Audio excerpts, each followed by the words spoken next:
আসসালামু আলাইকুম, মোহসেনা শাওন আপনাদের সবাইকে আমন্ত্রণ জানাচ্ছি এনটিভির মধ্যাহ্নের খবরে। এ বিষয়ে জানতে যাচ্ছি সহকর্মীদের কাছে। প্রথমেই আমরা যাব আপেল শাহরিয়ারের কাছে, তিনি আছেন কাকরাইলে। আপেল, জুবাইর পন্থীরা আর কি বলছেন?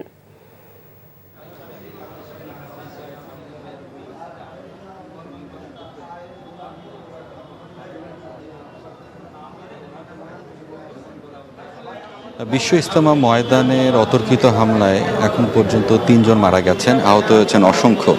কিছুক্ষণ আগেই সংবাদ সম্মেলনের এই বিস্তারিত আমাদের কাছে তুলে ধরেছেন। তারা যে অভিযোগটি করেছেন যে গতকাল মধ্যরাতে তারা যখন ঘুমিয়েছিলেন হঠাৎ অতর্কিতভাবে সাদপন্থী যারা রয়েছেন তারা তাদের উপর হামলা করে এবং কোনো কিছু বোঝার উপায়ের আগেই তারা বারবার তাদেরকে আশ্বস্ত করেছেন কেন আপনারা হামলা করছেন, কি উদ্দেশ্য। যেহেতু কিছুদিন আগেই কিন্তু সরকার দুই পক্ষের সঙ্গে বসে কিন্তু একটি সিদ্ধান্ত নিয়েছিলেন যে আগে জুবায়েরপন্থী বিশ্ব ইজতেমায় মাঠে থাকবেন, পরবর্তী পর্যায়ে তারা বিশ্ব ইজতেমায় অনুষ্ঠিত হবে তাদের। তবে এই বাস্তবতায় তারা যেটি বলছেন যে হঠাৎ করে কেন এই হামলা করা হলো এবং আগে থেকে প্রশাসনকে বলা হয়েছিল, যেহেতু উত্তেজনা বিরাজ করছিল, মাঠের নিরাপত্তার বিষয়টি বারবার বলা হচ্ছিল, কেন নেওয়া হয়নি। তারা অভিযোগ করছেন এখন সাদপন্থীরা যারা বিশ্ব ইজতেমা ময়দানে তারা দখল করে রেখেছে এবং এখন পর্যন্ত যারা এইসব হামলায় যারা জড়িত প্রশাসন সেভাবে কোনো তৎপর নয় তাদের গ্রেপ্তারের বিষয়ে, সেই ক্ষোভটি তারা জানিয়েছেন। তবে সব মিলে বলা যায় যে ওলামার সম্মেলন এখন হচ্ছেন, অর্থাৎ এই যে বাস্তবতায় তারা পরবর্তী কী সিদ্ধান্ত নেবেন, তাদের করণীয় কি, এই সম্মেলনের মাধ্যমে কিন্তু আবার পরবর্তীতে আমাদেরকে জানানো হবে। বলে রাখি যে যারা আসলে আহত অবস্থায় ঢাকা মেডিকেলে এবং অন্যান্য হাসপাতালে যারা চিকিৎসা নিয়েন প্রাথমিক অবস্থায় যারা অনেকে কিন্তু আসছেন, আপনি হয়তোবা দেখতে পাচ্ছেন যে কাকরাইল মসজিদে অনেকে আহত অবস্থায় রয়েছেন। তারা ক্ষোভ জানিয়েছেন যে হঠাৎ করে কেন তাদের উপরে হামলা করা হলো এবং কেন তারা বারবার অভিযোগ করছেন যে তারা তো শান্তিপূর্ণভাবে ময়দানে অবস্থান করছিল। তবে তারা একটাই দাবি জানিয়েছেন, এই যে বিশ্ব ইজতেমাকে ঘিরে যে একটি নৈরাজ্য তৈরি করা হচ্ছে, একটি বিশৃঙ্খলা তৈরি করা যে পায়তারা করা হচ্ছে, কারা ইন্ধন দিচ্ছেন, এর উদ্দেশ্যটা কি। সরকারকে তারা বারবার বলছেন যে এটি আসলে খতিয়ে দেখার জন্য এবং ভবিষ্যতে যাতে সামনে যেহেতু বিশ্ব ইজতেমা চলে আসছে আবার নতুন করে যাতে কোনো ধরনের অনাকাঙ্ক্ষিত ঘটনা না হয় সেদিকে তারা গুরুত্ব আরোপ করার জন্য সরকারের উপর দৃষ্টি দিয়েছেন। আপেল, আপনি সাথেই থাকুন। এবার যাচ্ছি গাজীপুরের টঙ্গী ময়দানে, সেখানে আছেন আমাদের সহকর্মী নাসির আহমেদ। নাসির, ইজতেমা ময়দানের ঠিক এই মুহূর্তের পরিস্থিতি কি আমাদের জানাবেন?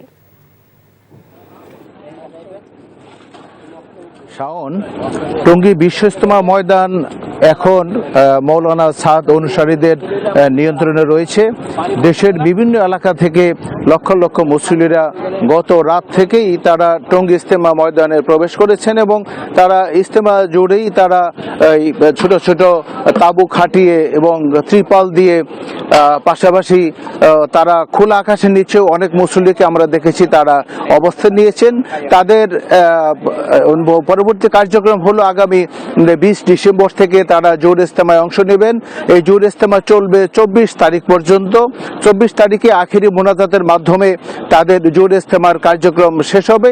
তারপরে শুরু হবে তাদের আগামী বিশ্ব ইজতেমায়, তারা যে 7, 8, 9 তারিখে বিশ্ব ইজতেমায় যোগদান করবেন, সেই ইজতেমায় যোগদানের জন্য তাদের প্রস্তুতি চলবে এবং তারা এই জোর ইজতেমা শেষ করে দেশের বিভিন্ন স্থানে বিভিন্ন মসজিদে তারা অবস্থান নেবেন এবং তাবলীগের দাওয়াতের কাজ করবেন, মানুষের কাছে যাবেন এবং যাতে সমস্ত ইসলামপন্থী মানুষ যারা ইসলাম বিশ্বাস করেন তাদেরকে দাওয়াতের আওতায় নিয়ে আসবেন এবং দাওয়াতি কাজের মাধ্যমে এই তাবলীগ কার্যক্রম তারা চালিয়ে যাবেন।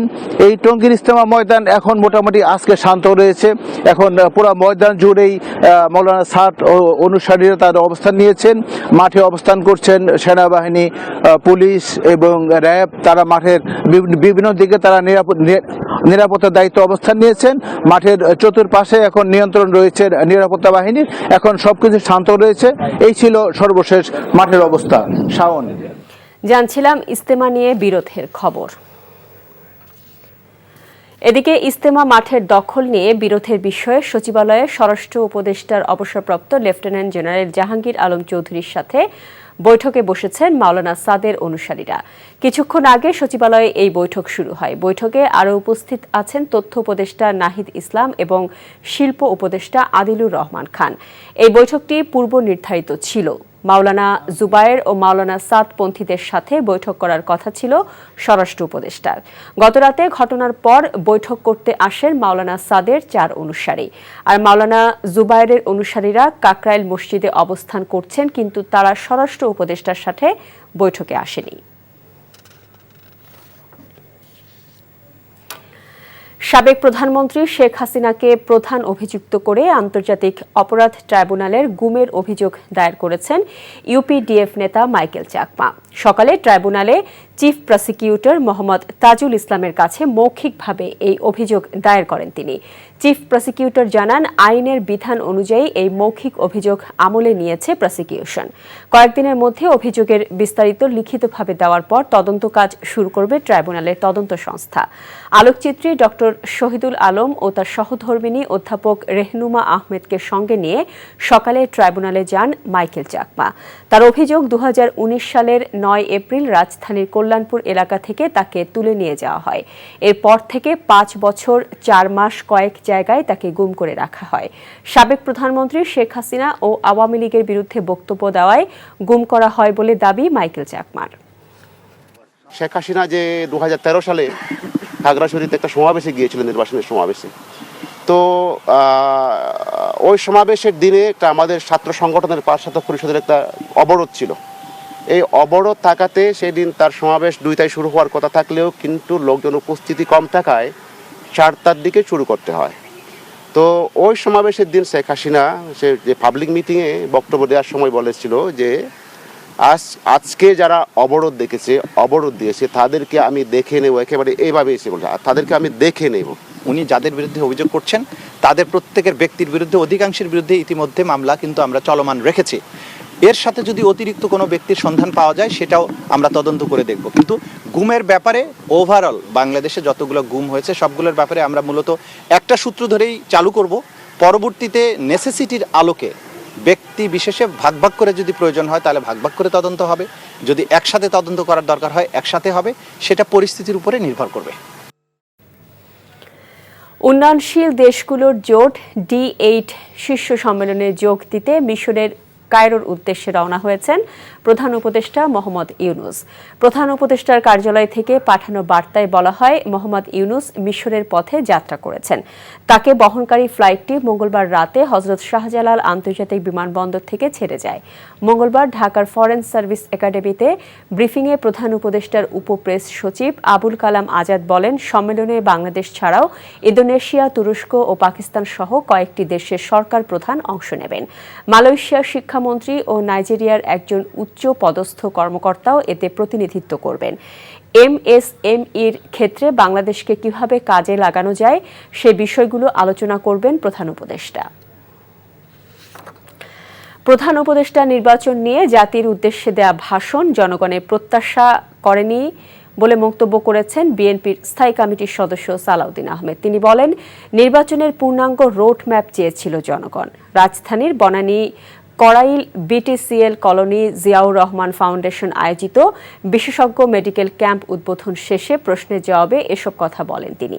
অন্তর্বর্তীকালীন সরকারের প্রধান দায়িত্ব নির্বাচন উপহার দেয়া উল্লেখ করে তিনি বলেন, নির্বাচন আয়োজনে প্রয়োজনীয় সংস্কারে 4 থেকে 6 মাসের বেশি সময় লাগার কথা নয়। তাই নির্বাচন বিলম্বিত হয় এমন কোনো কৌশল না নেওয়ার আহ্বান জানান সালাউদ্দিন আহমেদ।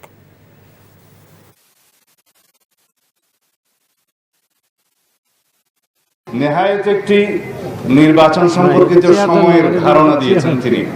এখানে দিন, তারিখ, মাস সহ এবং নির্ধারিত প্রয়োজনীয় সংস্কার নির্বাচনমুখী এগুলো করা এবং তার জন্য প্রয়োজনীয় সময় নির্ধারণ সহ এবং একটি নির্বাচনের রোডম্যাপ জনগণ প্রত্যাশা করেছিলেন মাননীয় প্রধান উপদেষ্টার কাছে, এই অন্তর্বর্তী সরকারের কাছে। সেই প্রত্যাশা আমাদের পূরণ হয়নি। যে ঘোষণাটা এসছে গতকালকে প্রধান উপদেষ্টার পক্ষ থেকে তার প্রেস সচিব দিয়েছেন, সেটা ওনার ভাষণেরই একটি অংশ ছিল। আর এই ছিল মধ্যাহ্নের খবরে। এই খবরের ভিডিও সহ আপডেট জানতে ভিজিট করুন NTV অনলাইন www.ntvbd.com। এছাড়াও NTVর জনপ্রিয় সব অনুষ্ঠান ও খবরের আপডেট জানতে ভিজিট করুন আমাদের ইউটিউব ও ভেরিফাইড ফেসবুক পেজ। 2টায় দুপুরের খবর দেখার আমন্ত্রণ রইল। এতক্ষণ সাথে থাকার জন্য সবাইকে ধন্যবাদ।